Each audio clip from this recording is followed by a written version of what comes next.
Hello and welcome to Charity Champions, the podcast where we speak to leaders from across the charity and not-for-profit sector about their journeys, the realities of leadership, and the lessons they've learned along the way. I'm your host, Emily Formby from Charity Recruit, and today I'm absolutely delighted to be joined by Debra Allcock Tyler, the Chief Executive of DSC, the Directory of Social Change.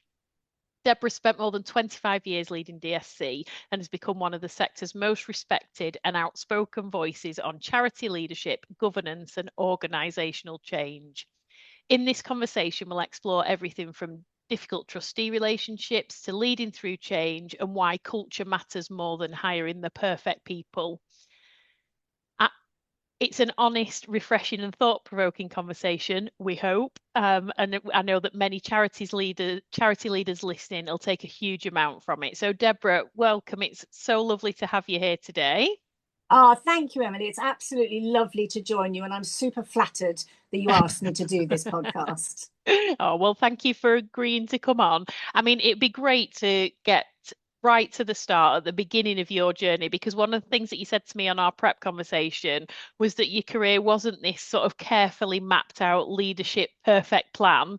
In fact, I think you'd said you originally wanted to be an actress. So do you want to tell me a little bit about your journey and how you've ended up where you are today? Sure, yeah, and it's absolutely true. From when I was about 3 or 4 years old, I fell in love with films and I desperately wanted to be an actress. That's all I ever wanted to do.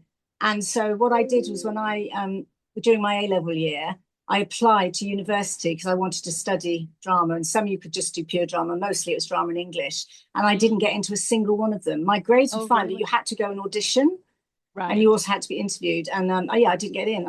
It was such a shock to me. Like nobody, neither me nor my family, not anybody had ever considered that I might be rejected for this. Really? And so, yeah, and it completely threw me. And I refused to go through clearing on principle, which was, now I look back at it, I think, oh, but then I think I forgive myself because I was only 18. But there's also part of me thinks you should have just bloody grown up, girl. Do you know what I mean? But anyway, I refused to go through ACAS.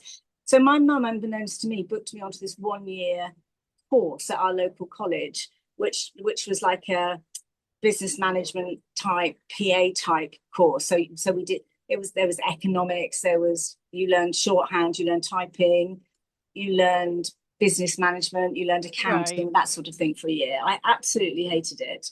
Really? Yeah. And anyway, I got through it. I'm not even sure. I can't remember whether I passed or not. I think I might have failed something. Economics, possibly. I'm not sure. But anyway, so then after that, I just applied for a job in a local solicitor's office as a typist in a typing pool. And of course, Emily, I'm old enough.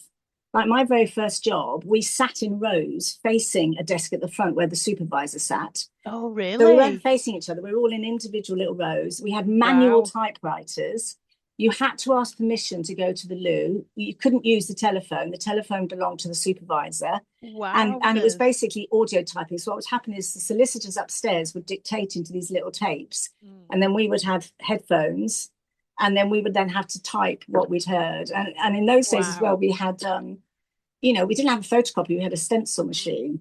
And so you had to put carbon paper. If you wanted copies of the document, you had to put carbon paper in. And I remember it was all terribly exciting when Tipp-Ex was invented, because it took away from rubbing. We should have to use rubber to rub out mistake. Yeah. Anyway, that's how long ago I ventured out into the workplace. That was when I was 19. Wow. And anyway, and then everything after that happened purely by accident, to be honest. I left that. I got promoted within that job and then got unpromoted. I went away on holiday with my parents. When I came back, they changed their minds and put me back in the typing pool. And so I thought, well, I'm doing this. So I left. Yeah. And I went to work for the Cornhill Insurance Company as a claims negotiator for a while. I've got some stories to tell about that, I can tell you. And then I got fed up of that. And my parents were stationed in Germany at the time because my dad's in the army. So I went to live with them for about a year and a half. And then when we came back to the UK, I then started taking, jobs seriously. And so I temped for a bit in a local company. And then I went to work in the city for a large banking organisation, which subsequently bust actually. But in that organisation, I was working for the charitable bit of it. Okay. And my chief executive, my boss, the director of our bit of the organisation, he was a very eminent man and a scientist, but he was a lech. He was a Oh, sexual really? harasser. He was awful, and it was, I found it more and more intimidating. And he used to make me lean over him to do work. I mean, Oh, he had no. in his room, he had these beautiful bookcases, but there was a shelf that was dedicated, like there were little directories of how to access prostitutes in all the various places in the No. world. But honestly, I'm not even kidding him. It's God's honest truth. And in the end, it just became unbearable. And my immediate boss, he wasn't my boss. I reported to another woman, the manager. Mm. And I said to her, and she said, "Oh, just ignore it." Although, but it Oh, did cause tension because she thought he was favoriting me. So I went to right. the head of personnel, and this was an organisation that employed in London alone about 5,000 people. Wow. And I went to the head of personnel and I told them what was going on. And the Mm. response was, "He's an old man. Can't you just put up with it?" Yeah. And so I went home No. and told my mum and dad. My mum in particular was like, "Right, leave, get out of there, Yeah. stay at Yes. home and find another job." And so I did. I left, but it was it was very. I was only about 20 or something at the time. I didn't know how to handle it, but I did the process. I did go and report to the Mm. director of personnel, who sent me away saying, "He's an old man, deal with it." And he was in his 70s, but still. Well, Anyway, that's then not the after that, I point, is ended it? up at an organisation called the Industrial Society, which is a charity itself, which campaigned to make work better for people. Mm. So very similar in what it did in terms to what DSC does. So Mm. training, conferences, publications, campaigning, briefing notes, Mm. that sort of conferences, that sort of thing. And Was I it was a there. conscious choice at that stage to go into that not-for-profit charitable No, no, environment, no, or was no. it just by pure fluke? Pure fluke. The job was advertised. I thought I could do it. I went for the Mm. interview. They recruited me, and I worked in the international department as a Right. course administrator. That's my first job. So I would have been, sort of 20-ish then. Mm.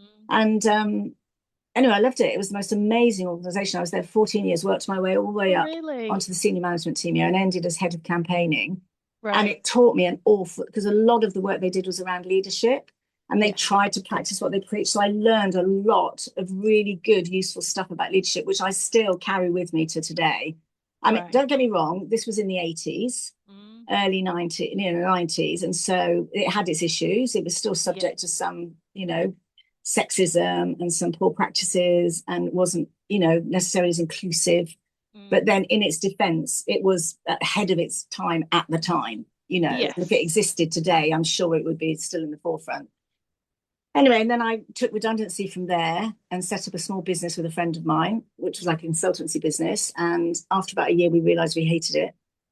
It didn't What suit us was at it that you all. didn't enjoy? Do you know what the honest truth was? Is because it was for us. We were running Okay. our own little business where any money we made was our money. Mm. And we realized that just didn't give us any joy. Right. We needed, both of us needed to work for purpose. So, and in Mm. fact, what we did when we set up the business, we had 5 criteria by which we continue to work, and that we review them regularly. And one of them was, are we enjoying it? That was a Yes. really important thing. And I can remember um, my business partner, who's actually, she's in the charity sector herself. Her name's Debra Allcock. She's the chief executive of Seafarers. So she and I have this little company, From Small Acorns. Anyway, we went out to lunch and we had the conversation, and we both said, we're not enjoying this at all, are we? Wasn't So working. let's not carry on. Let's go and do something different. So I then ended up some temporary jobs, and then at the Industrial Society, and Deborah went in a different direction, although still in like care. So she started with a child care organization and then segued into the voluntary sector. So yeah, anyway, that's probably terribly boring. But what is interesting about it is about male allies, is because, so when I was looking for, so by this stage, so I would have been in my 30s, mid 30s, I decided that I wanted to work for a charity. Like I could not see myself working for business, and that Right. my heart and my passion was in making change effective. Mm-hmm. And so I applied for a job that was advertised as director of membership at NCBO. Oh, And right. I got shortlisted. I went for the Mm. interview with Stuart and others. And what was interesting was I didn't get the job, but what was interesting was one of the trustees of NCBO at the time used to be one of my trustees when I was at the Industrial Society. And Okay. after I didn't get the job, he rang me and said, sorry about that, but it's probably for the better. But did you know there's this job going at DSC as a chief executive? And I was like, chief exec, I don't know if I'm ready for that. And Oh, Rodney wow. Rodney Buse, his name was, and he said, I think you absolutely are. DSC is very similar to Industrial Society on a smaller Mm. scale and just for the sector. So apply for it. And so I applied for it and got it. So That's if amazing. Rodney hadn't, so there was something really important about male allies, because especially back then, they held so much power. And if anything they can do to push women forward, it really helps. I mean, I would encourage women to push other women forward too, which we don't always do. But, you know, that was a significant male ally for me who, yeah, and I would not have ended up at DSC and having such a riotously wonderful time for the last 25 years if it hadn't been for Rodney. That's amazing. And was Rodney one of the trustees at DSC, or was it just that he No, knew about the No, organisation? he just knew about DSC. Oh, He was wow. immersed in that bit of the sector, so he just knew Right. it. So yeah, so he had nothing to do with my appointment. Right. Totally, Isn't it? absolutely. All he did was tell me, "Here's the job. Go," and also give me the confidence to believe that I was capable of it. Isn't it funny how your network works in that way? You know, that's Yeah. exactly the value of having a network. But also there's a little bit of the stars aligning there, isn't there? You know, if he wasn't sat in on that Yeah. interview, you know, it always amazes me how people to get to where they are through Yeah. those sorts of pathways, you know. But actually, I think it's really reassuring for people to hear that, you know, there's often this pressure that successful leaders have got that clear vision and they set out with that, and you know, Oh yours God, is no. completely different. You know, Yeah. it's much more organic than that, which is Oh, lovely to completely. hear. Totally. Yeah. And in fact, when I say to people when they apply for jobs and they don't get them, I always say my career is built on the jobs I didn't get. Oh, If I'd have really? got that job at NCVO, I probably would never have ended up being the chief executive of DSC. So actually, all the jobs I didn't get, I'm now super grateful that I didn't get them, because Yes. they might have. I mean, okay, I might have been happy either way, but that's Yeah. how I look at when you don't get a job. It's just, well, because there's something better that you're going to be happier in around the corner. So yeah, just remember that, Exactly. listeners. Yes, I fully Your, agree with your that. career is built on the jobs you didn't get, because that enables you to have the job you do get. That's brilliant. So you've been there now for 25 years at I have. DSC. I mean, that's incredible in itself. When you think back to the organisation as it was when you joined compared to the organisation that you've got today, what stands out the most, you know, about how things have changed? Well, to be honest, mostly, I mean, so the staff were always really committed, you know, although the culture was a little bit unhealthy because there were silos and there were, you know, departments that didn't necessarily get on with each other. But that's normal in any organization. It was, you know, full of enthusiastic people. And it had grown organically. And so I mean, the previous chief exec, Mike Eastwood, was really good. I mean, he did some fantastic things with the organization. He was a very, very popular leader as well. But they hadn't understood about the need to perhaps, I don't want to use the term professionalize because I loathe that when we talk about the sector, but to get slicker and more efficient at process and things like that. So so that was a big difference. You know, I mean, our database then was a filing cabinet full of paper. You know what I mean? That's what, you know, when we did research, so to produce the funding guides and the funding information that we publish, we had an office in Liverpool on the same street as the Charity Commission, because we needed our researchers in Liverpool to go physically to the Charity Commission, into the archives to look at the records. So they had to, and we couldn't take them away. So you had to physically go and, you know, so it was everything was much more laborious. And, you know, so I think what we've done is we're much more ahead of the game now. We're constantly thinking ahead about what we can do better, how we can serve the sector better. We're much smaller than we were then, and we're generating less revenue, because 25 years ago, to be honest, DSC was really the only player in town.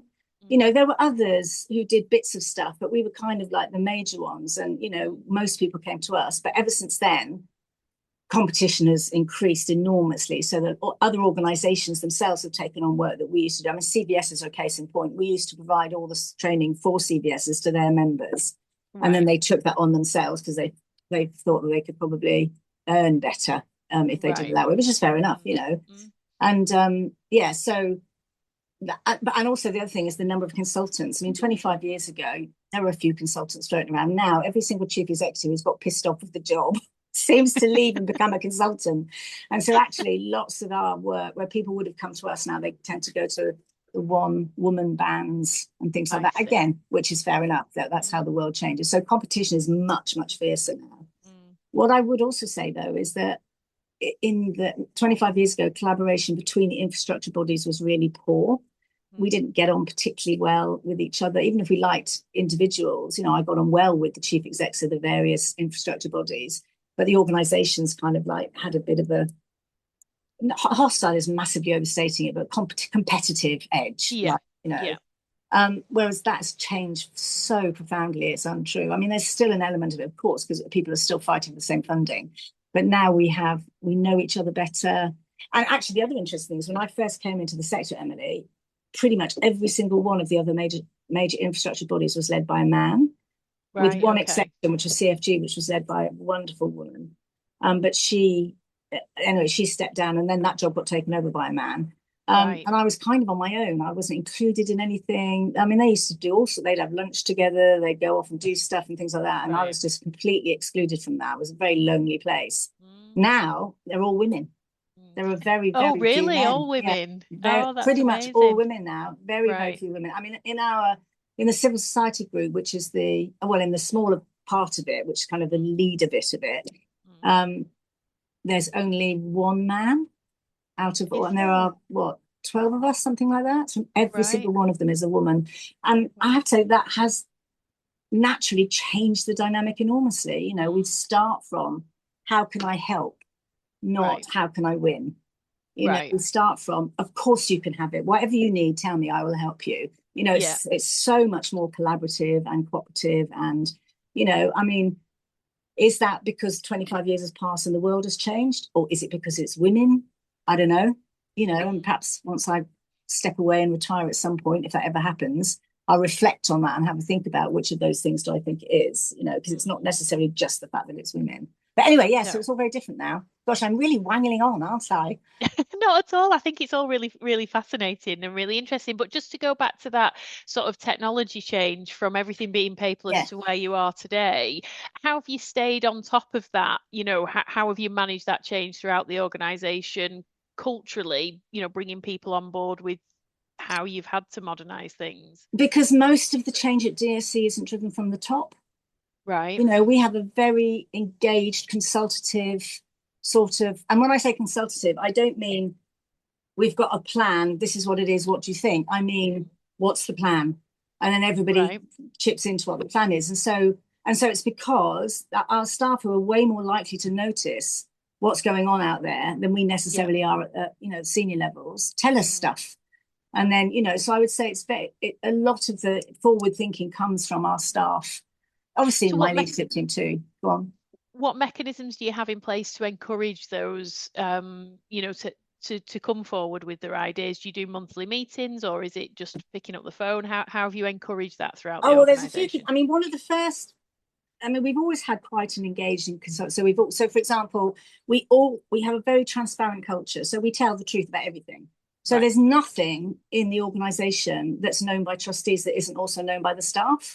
Right, okay. You know, so the only things we do, if there's anything personal, like personal to a person, but everything else, they know how much cash we got in the bank, they know what we're worried about, they know how we've performed, they know what complaints have been, you know, although luckily we hardly ever get any complaints, but you know, any negative feedback we've had, things like that.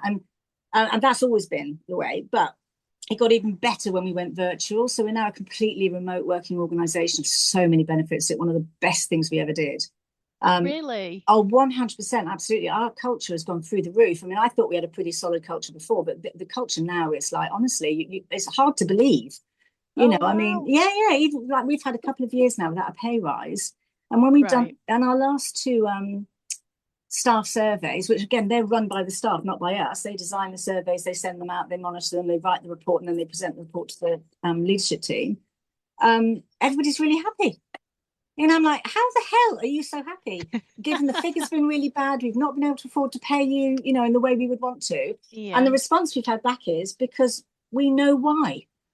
Right. We know exactly why. We see the same numbers you do, and we feel trusted. And what happens is it makes us want to help, it makes us want to turn things around, you know. So, yeah. But anyway, the formal That's amazing, because there's so many conversations that I have where, you know, leaders can see the benefits of that working from home environment, but the feedback often is, but we miss those, you know, water cooler moments, those bits where people are a little bit annoyed with one another, but, you know, they might just say it in the corner, they don't vocalize it.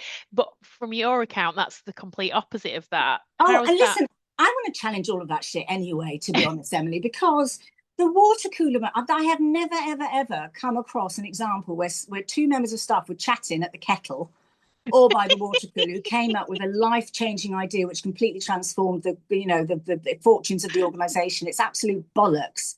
Those water cooler men, they, in fact, to be honest, I think they're more likely to have been water cooler whinges.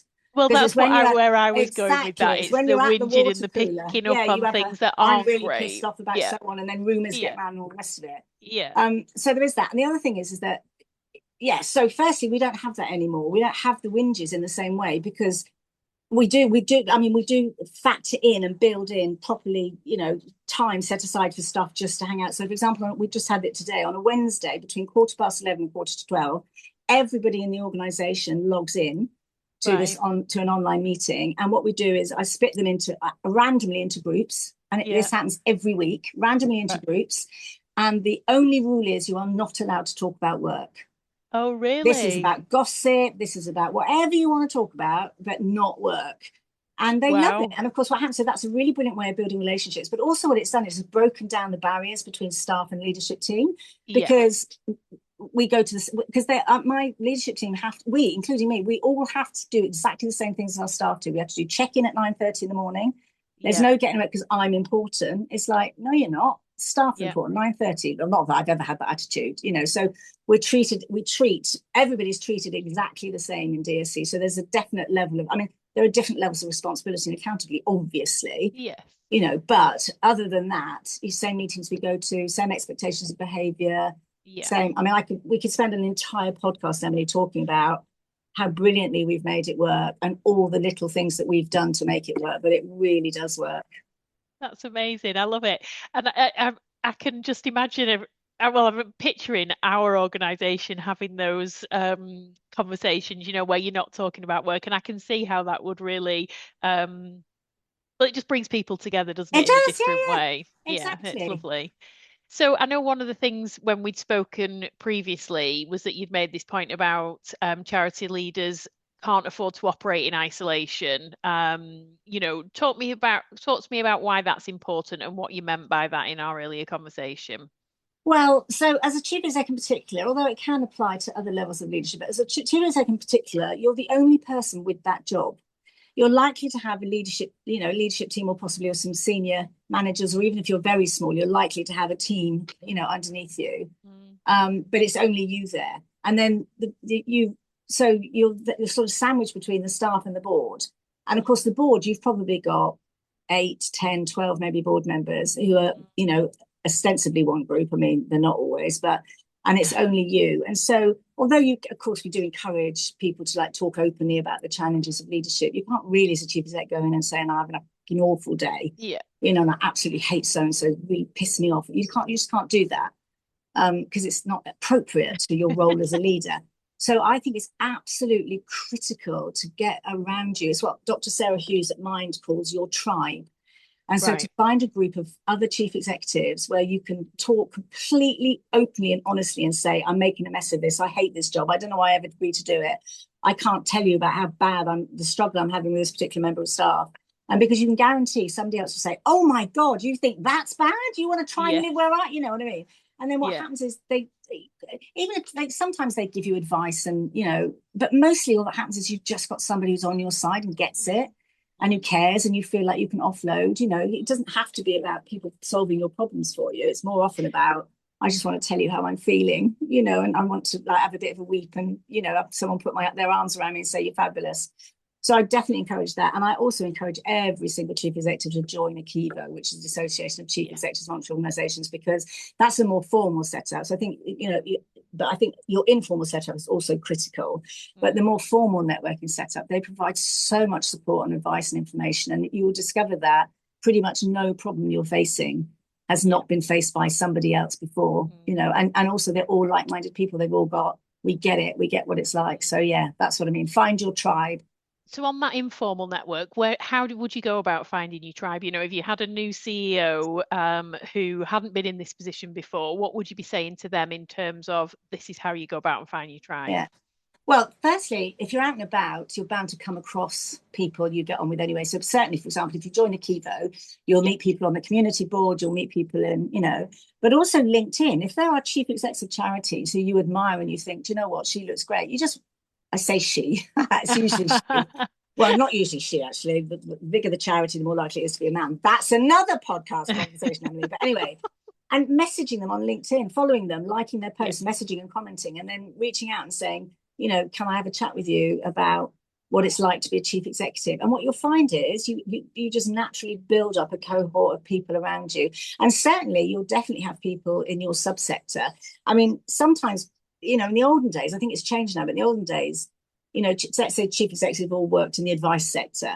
Sometimes they would find it difficult to tell each other the truth of the challenges they're facing because they were all competing for the same local authority funding, for example. And so, they felt, but I think that's changed quite a lot now. And I think you can definitely reach out to chief execs in your own subsector who you will know by repute or come across in a meeting or at a conference or stuff like that. But reach out.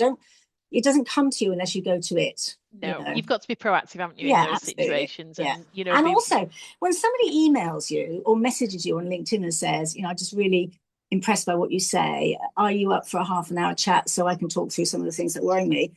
99% of us chief executives feel absolutely massively flattered by that. Yes. Our egos are hugely plumped and we say, yes, of course, let's fix a time, so assume the answer will be yes. Yes. And if it's a no, well, then if they say no to you, they're not somebody you would have wanted to speak to anyway. So no, you're absolutely right. And I know you'd said in our previous conversation that the job of the chief exec focuses on the organisation, or should focus on the organisation of the future, not just the organisation of today. Talk me through what you mean by that.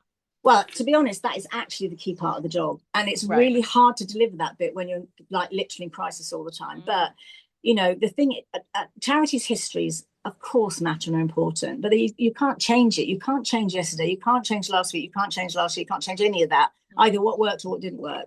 The only thing you can do is prep your organisation for the future. And the chief exec's job is, it's your staff, certainly in large organisations where you have more staff, it's your staff's team to worry about the now. Your job is to think about next year and the year after and the year after that. And I don't mean formal strategic planning.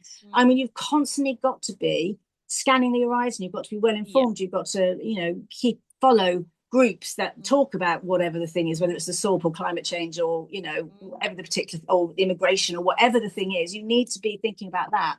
Because our job is to design the organisation that can withstand the future. And again, I often see chief execs make the mistake of, so enough they're doing a restructure, they restructure to fix what they think isn't working now. And I always say, it's not your job to fix anything. It's your job to design new things for the future. And also if you go into an organisation, you say, this isn't working, we need to fix it. And here's the change. You get massive resistance because people have been part of that thing that you say isn't working. Whereas if you go in and say, actually, we've done pretty well so far. We've had some challenges, but, we've survived. What we now need to do is think about what do we need to do differently in order to make sure that we're here in 5, 10, 15, 20 years' time. So you restructure for the future. You don't restructure for the present. It's not about making it better now. It's about designing the organisation for the future.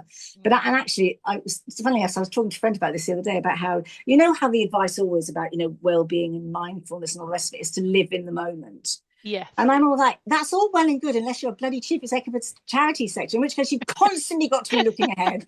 You've got to be looking at the forecast for the next 3 months and where the money's going to come from and when the funding is going to run out and what's the next piece of legislation you're going to have to show me how to do that. Stay in the moment when your entire job is about worrying about the future. But that's basically what I mean. Yes, and I suppose that comes again down to your network, doesn't it? And about being in the right circles and having the right conversations, and immersing yourself in your sector to become that specialist. Again, I come across chief executives and boards in particular who've got no idea what's happening outside of their charity. And that's part of my job. Anybody's job as a chief executive is to have discussions with the board about, these are the changes in government policy and these are the ones that are going to affect us, because many of them do. This is what the rest of the sector is worrying about at the moment, and these are the things we need to be looking at. So many charities were caught on the hop by AI, and there's no excuse for that. You wouldn't have been caught on the hop if you were paying attention, if you were listening to things outside. And I think it's too easy for chief execs, and understandably, because there's so much to do, but to focus on the internal, fixing this and getting that fundraising and doing that strategic plan, or even to a certain degree externally talking with funders or local authorities. But actually, that's not really the main part of our job. The main part of our job is preparing our organisation for the future, whether the future is rosy or, a bit more rubbish. So talk to me about where the governance and trustee sort of relationships fits into all of that. I know you've spoken quite openly with me on the call about not every relationship on the board's been easy throughout your career. And you'd said some of the biggest lessons that you've learned about governance has come through dealing with difficult situations with the boards.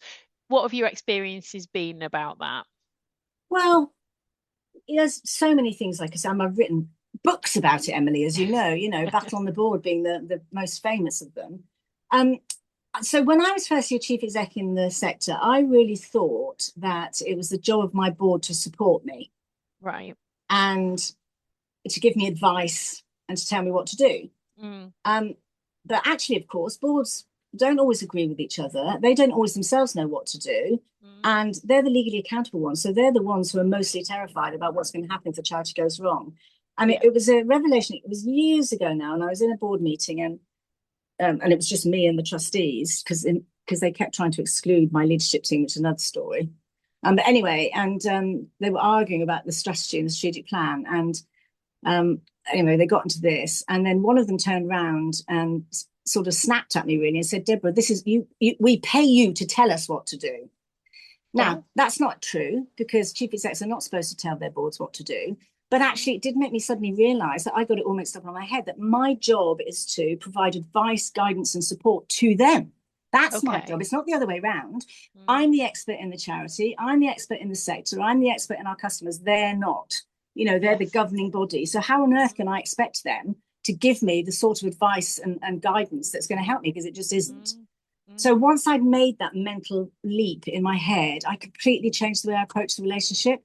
And it just makes a massive difference, because when your board feel that, you think your job is to protect them, to support them, to give them advice so they can make the right decisions for the charity, it takes away a lot of the tension. I mean, you'd always have some dickhead on the board who, wants to march around and I'm the boss and I tell you what to do and all the rest of it, but it isn't really like that. And also the other thing is that I thought that the chair was the boss of the board and the chair was my boss. And again, what I've realised is actually that in law, that's not even true. In law, the whole of the board of trustees is accountable for everything. So you as a chief executive, you don't report to the chair, you report to the whole board. The chair, however, has part of their role is to facilitate the relationship between you and the board, basically, so that you can make sure you're giving the right information at the right time and things like that. And once chief execs realise that and chairs realise that actually the chair is not the boss. And it's so many times in charities it goes wrong because the chair thinks they're the boss. They make decisions, they do things out with the rest of the board. It all goes horribly wrong, and everybody gets really cross and upset, So yeah, So and the other thing I say is, like, we tend to think of charity governance structures like a pyramid. So at the top of the pyramid you've got the board of trustees, then you've got the chief exec, and then senior man, whatever, all the way down to frontline staff, and then underneath that volunteers, and then at the very bottom beneficiaries.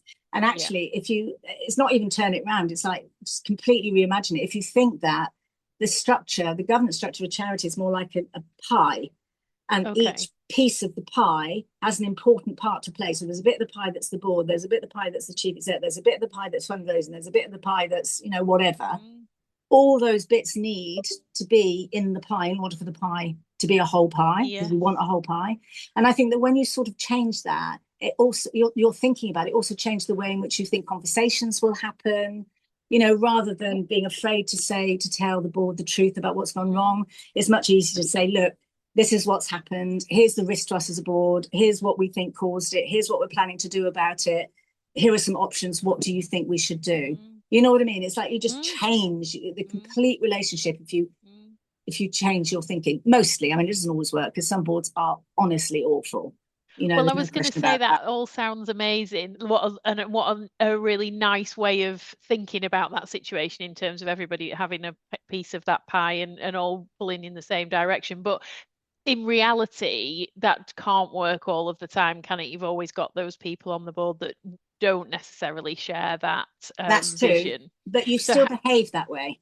Right. So even with the dickheads, you still behave as, how can I support you? And you say things like, my job is to protect you. This is why I need you to read this latest article from the Charity Commission about, investments, or whatever the thing happens to be. So you behave, if you consistently behave in that sort of way, like my job is to support you, protect you, give you advice, and obviously get advice back. It's not a whole lot, of course, because you've got people, you appointed people to your board because they could bring something of value. So of course you've got to listen to them and ask them and involve them in it. But it's like not treating them as the bosses. It's treating them as, they're a critical part of the organization because they're accountable. And a part of your job as a chief executive is to protect, support, and inform them so that they can make the best decisions for the charity. And so consistency in approach and behavior always helps. And the other thing I would say is, and I know some charities battle with this because their chairs don't approve of it, but never, ever, ever build up a communication where the chair is the gatekeeper of what the board know. That's so unhealthy. And also, all that happens is you then put the chair in the position where they could end up making a decision or telling you to do something that turns out to be a big mistake. And the problem with the rest of the board is, in charity law, every single trustee is equally accountable, whether they knew about it or not. So you can't say, oh, well, I didn't know. The chair made this decision on their own. I didn't know about it, so I shouldn't be held liable. Because what the commission will say is, well, why didn't you know? Yes. What questions were you asking? What meetings were you attending? What information were you asking for? How did you allow this to happen? So you don't get away with it. And so where chairs and chief executives allow that to happen, what they're doing is they're putting the whole of the rest of their board at risk of, getting into trouble for something they didn't know about. So, I would say, like, in general, communicate with your board and communicate regularly. Don't let your communication just be board papers.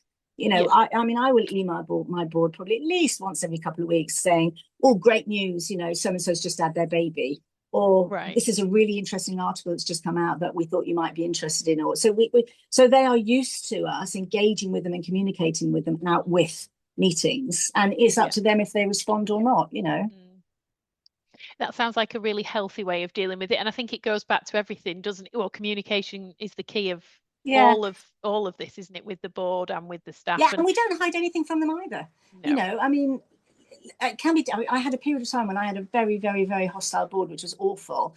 And I used to feel sick when I went into board meetings. Me and my team, really? it was awful. Wow. But I'm not the only one. Lots and lots and lots of chief executive experience the same, where you're going into an environment where you feel it's like hostile. They're like trying to catch you out. Oh no.